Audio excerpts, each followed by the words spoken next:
In 2001, British television witnessed one of the most outrageous and perplexing scandals to ever unfold on a primetime game show. Charles Ingram, a British Army major with a steady but unremarkable career, managed to defy all odds on Who Wants to Be a Millionaire by correctly answering 15 increasingly difficult questions to win the coveted £1 million jackpot. But almost immediately, doubts arose. Something didn't add up. His gameplay was erratic. His logic seemed flawed. And yet, his answers, astonishingly, were right. When producers reviewed the footage, a strange pattern emerged. A cough, sharp and deliberate, could be heard in the studio. Not once, not twice, but again and again, precisely when the correct answer was spoken aloud. The more they looked, the clearer it became. This was no lucky streak. It was a covert operation, a scheme carried out in full view of the nation, relying not on trivia knowledge, but on a well-timed signal. This is the true story of Charles Ingram and the infamous coughing scandal, a televised deception that stunned the public, led to a criminal trial, and changed the face of quiz show history.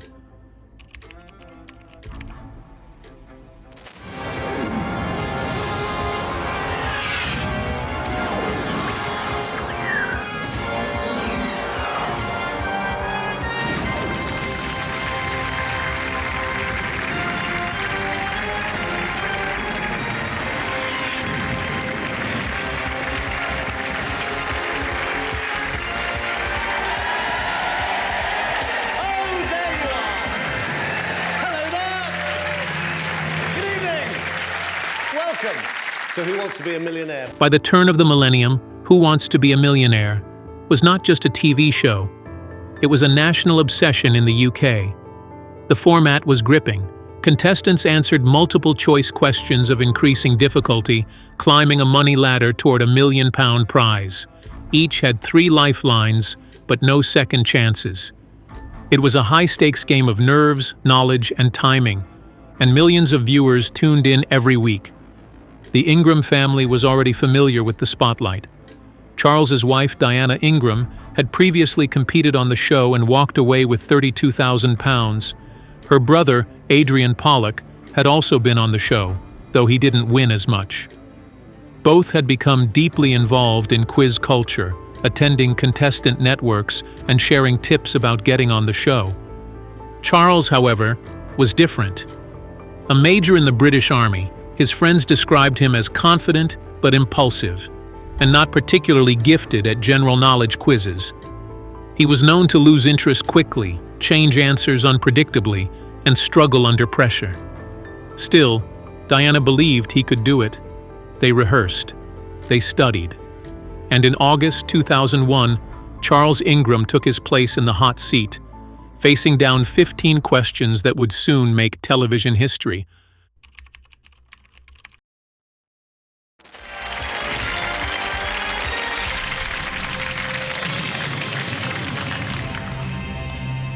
Charles Ingram's initial performance on the first day of recording did little to suggest what was about to unfold.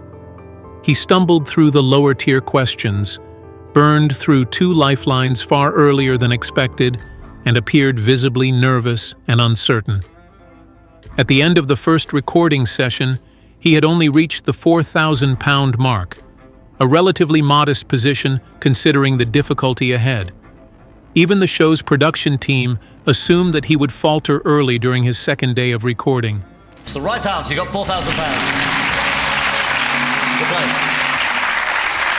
Okay, Charles has got... Ah! God, no. Oh, God, no. I'm going to come back tomorrow. Yep, that's the great news, Charles. You're coming back tomorrow. But something changed overnight. When Charles returned for the second session, his demeanor had shifted. He was still hesitant, sometimes wildly so.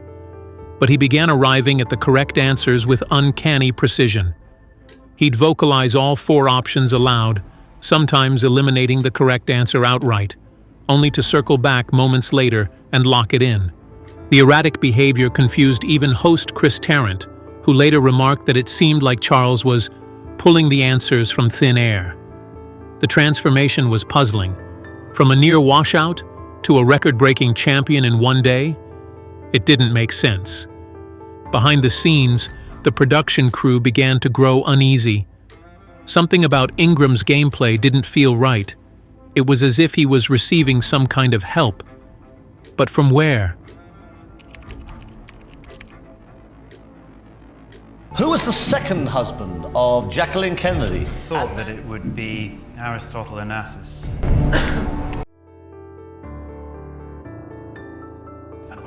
Aristotle Onassis.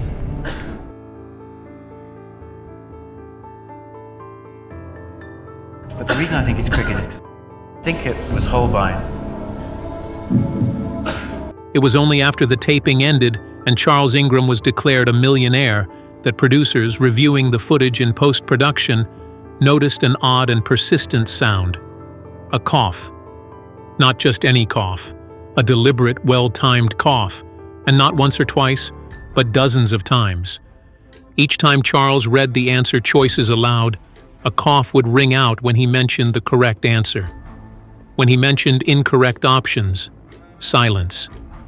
The pattern was too precise to be coincidence.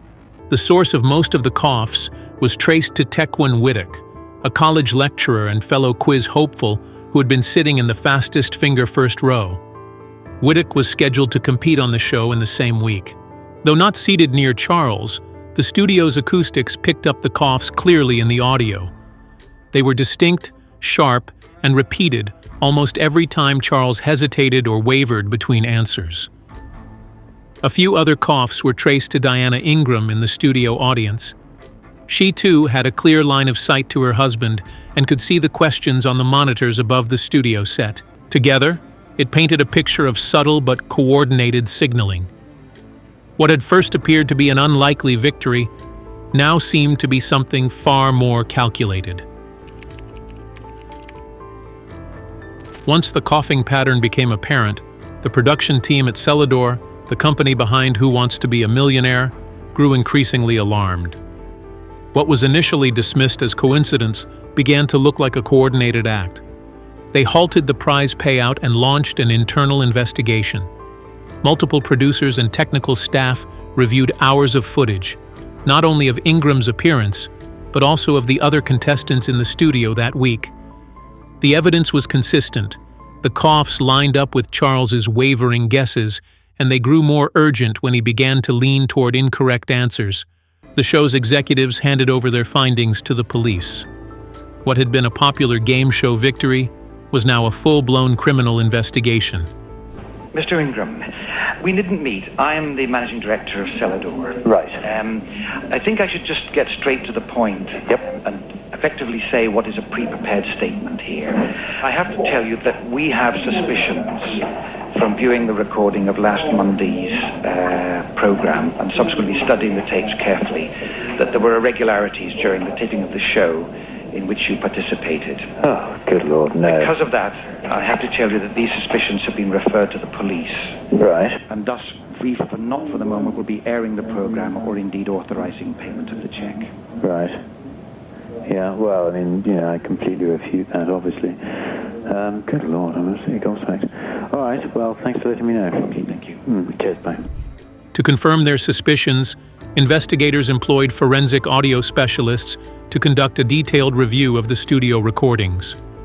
Using enhanced sound isolation techniques, they filtered background noise, amplified individual channels, and mapped the exact timing of each cough relative to Charles's spoken words. The results were striking. Dozens of coughs were documented, and 19 of them aligned precisely with moments when Ingram either mentioned or appeared to consider the correct answer. Many were traced to Tecwen Whittock, who later claimed he suffered from chronic hay fever and a nervous cough. Yet, oddly, his coughing seemed to vanish entirely when other contestants were on stage. The audio evidence created a timeline of communication, subtle but telling, that prosecutors would later use to argue their case. In 2003, Charles Ingram, Diana Ingram, and Tecwen Whittock stood trial at Southwark Crown Court.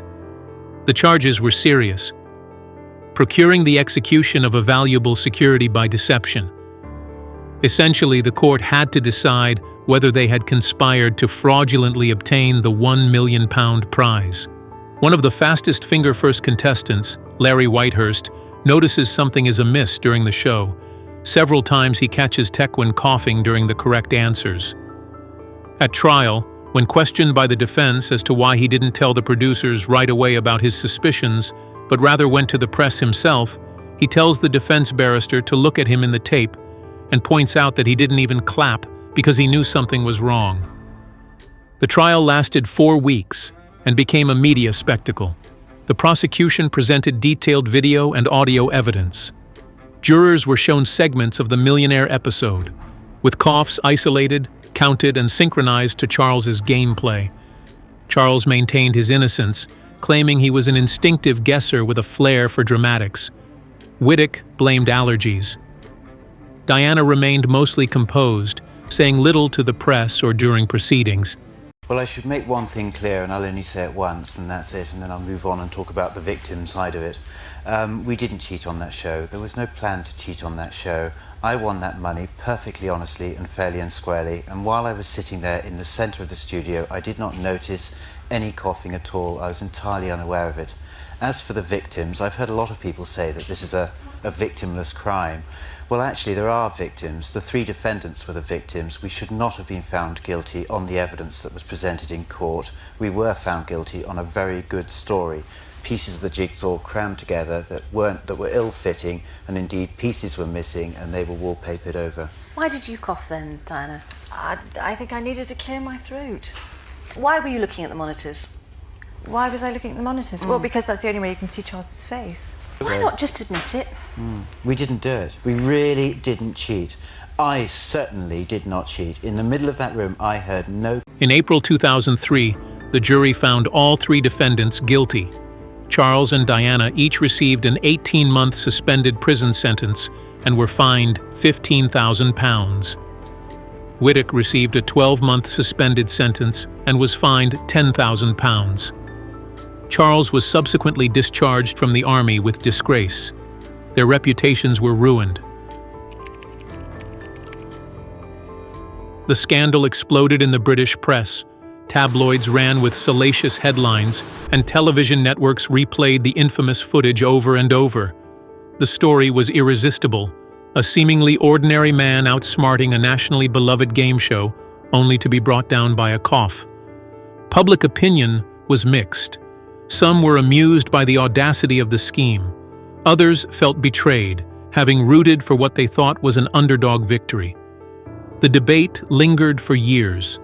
The story eventually inspired a hit West End play and a 2020 ITV drama titled Quiz, which reignited public interest and, in some corners, renewed sympathy for the Ingrams.